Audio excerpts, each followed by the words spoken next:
সাদ্দাত জান্নাতে ঢুকবে বিশাল শান শওকত লইয়া, সৈন্য দল লইয়া জান্নাতের মধ্যে প্রবেশ করবে। এই মন মানসিকতা লইয়া, এই চেতনাবোধ লইয়া সাদ্দাত রওনা হয়ে গেল। যখন নাকি জান্নাতের গেটে পা রাখলো, আজরাইল আলাইহিস সালাতু ওয়াস সালাম হাজির হইয়া বললাম, হাজির হয়ে গেল সাদ্দাতের সামনে, দণ্ডায়মান হয়ে গেল। সাদ্দাত বলে, ও ভাই তুমি কে গো ভাই? আমার জান্নাতে যাওয়ার পথে তুমি বাধা দাও। তুমি কে? আমার জান্নাতে যাওয়ার পথে তুমি আমাকে বাধা দিতেছো? হযরত আজরাইল আলাইহিস সালাতু ওয়াস সালাম ডাক মেরে বলে, ওরে ভাই সাদ্দাত, তুমি আমারে চিনবা না?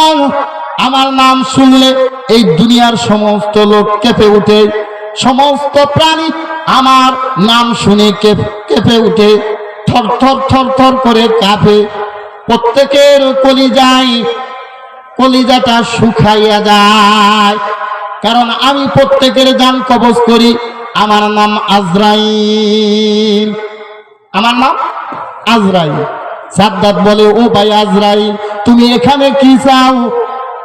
আজরাইল বলে, আমার আল্লাহ পাক রব্বুল ইজ্জাতের হুকুম হয়ে গেছে তোমার জানটা কবজ করার জন্য। আমি আজরাইল এই মুহূর্তে তোমার জানটা কবজ করার জন্য হাজির হয়ে গেছি। তোমার জানটা কবজ করে আমার আল্লাহ তাআলার হুকুম পালন করব। তোমার আর টাইম নাই, সময় নাই। তুমি তো জান্নাত তৈরি করলা, জান্নাতে যাবা, আল্লাহর সাথে বেয়াদবি করলা, নাফরমানি করলা, আল্লাহর হুকুম অমান্য করলা, আল্লাহর জান্নাতে যাবা না এই ওয়াদা কইরা জান্নাত নিজেই তৈরি করলা।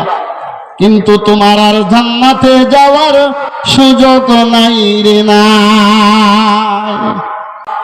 তোমার আর টাইম নাই, সময় নাই।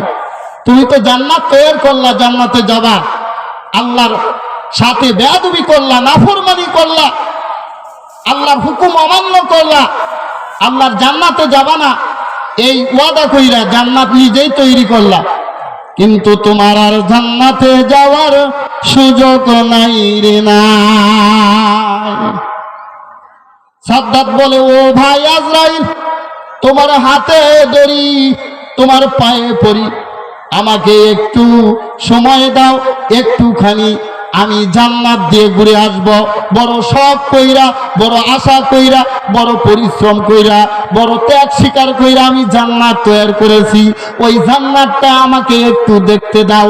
আজরাইল আলাইহিস সালাম হাত ধরে বলে, আরে খবিস, আজীবন মাওলার হুকুম আহকাম থেকে বেগে গেছ। মাওলা যে হুকুম করেছিল দুনিয়ার মধ্যে সেই হুকুম পালন করো নাই, নিজেই নিজের মন গড়া হুকুম পালন করেছ, নিজেই নিজের মন গড়া আইন পাশ কইরা দুনিয়ার জগতে অরাজকতা সৃষ্টি করেছ, আল্লাহর হুকুমের বিরোধিতা করেছ। আজকে আর বেগে যাওয়ার জায়গা পাবা না। পাবে আর সময় পাবে না রে ভাই। এইরকম আমরা অনেকে আছি, দুনিয়ার কাজে মাতোয়ারা হইয়া, দুনিয়ার সম্পত্তির নেশায় মাতোয়ারা হইয়া, দুনিয়ার শান শওকত, টাকা পয়সা, জমিদারির কাজে মাতোয়ারা হইয়া আমার আল্লাহর হুকুম অমান্য কইরা কইরা নাফরমানি করতেছি। কিন্তু এমন একটা সময় এসে যায় যখন একটু সুখে দিন কাটাইব, এই সময়ে বাড়ি গাড়ি বিল্ডিং যখন আমাদের কাছে আসে, যখন সুখের নাগাল দেখব, এই সময় আমাদের মৃত্যু আমাদের সামনে খাড়া। ঠিক কিনা বলেন? এরকম অনেক লোক আছে যে অনেক কষ্ট স্বীকার কইরা, মাথার গাম পায়ে ফেইলা সন্তান মানুষ করলো, সন্তান এখন চাকরি বাকরি করে, বাড়ি গাড়ি করলো, বিল্ডিং দিল, এই বিল্ডিং এ থাকার সুযোগ তার নাই। তাই আমি অনুরোধ জানাবো, আসলে সময় তো সংকীর্ণ, আমাদেরকে প্রত্যেককে কবরের যাত্রী হতে হবে। কবরে যাওয়ার আগে একটু আমল করে যায়, আল্লাহ পাকের হুকুম পালন করে যায়। কারণ আল্লাহর হুকুম পালন করে যদি আল্লাহকে রাজি খুশি করতে পারি, আল্লাহর মহব্বত অন্তরে ঢুকাইতে পারি, আল্লাহ তাআলা এই কারণে আল্লাহর হুকুম পালন করার কারণে যদিও আমি গুনাহগার, যদিও আমি অপরাধী, যদিও আমি পাপী, আল্লাহ দয়া সাগর, দয়া করে আমাকে মাফ করে দিবে। সুবহানাল্লাহ। কারণ আল্লাহ এমন দয়ালু, এমন গাফফার, এমন রহমানুর রহিম।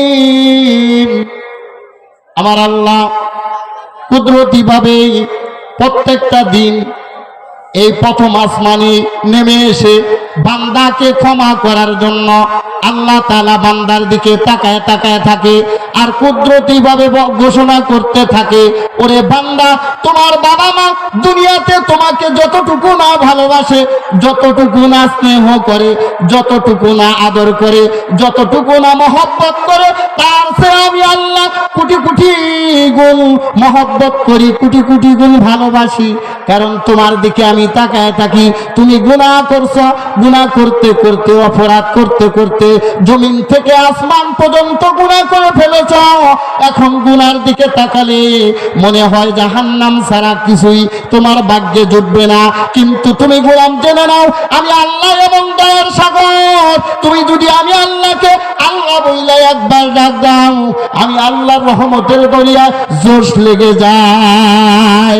বান্দারে জেনে নাও, আমার দিকে তাকায় যখন গুনামাখা হাত দুইখানা উঠাইয়া আমি আল্লাহকে আল্লাহ বইলা একবার ডাক দাও, আমি আল্লাহ তোমার জীবনের গুনাহগুলা মাফ কইরা জান্নাতের মেহমান বানায়া দে। আল্লাহ তাআলা এত রহমান, এত রহিম। আল্লাহ দুনিয়াতে পাঠাইছেন আমাদেরকে জান্নাতের মেহমান হওয়ার জন্য। আল্লাহ তাআলা আমাদেরকে বোঝার তৌফিক দান করুন। আল্লাহ তাআলা আমাদেরকে জান্নাতের মেহমান হওয়ার তৌফিক দান করুন। ঈমান নিয়ে কবরে যাওয়ার তৌফিক দান করুন। জীবনে একবার হইলেও মক্কা মদিনা জিয়ারত করার তৌফিক দান করুন। আমার তৌফিক ইল্লা বিল্লাহ। আসসালামু আলাইকুম ওয়া রাহমাতুল্লাহি ওয়া বারাকাতুহু।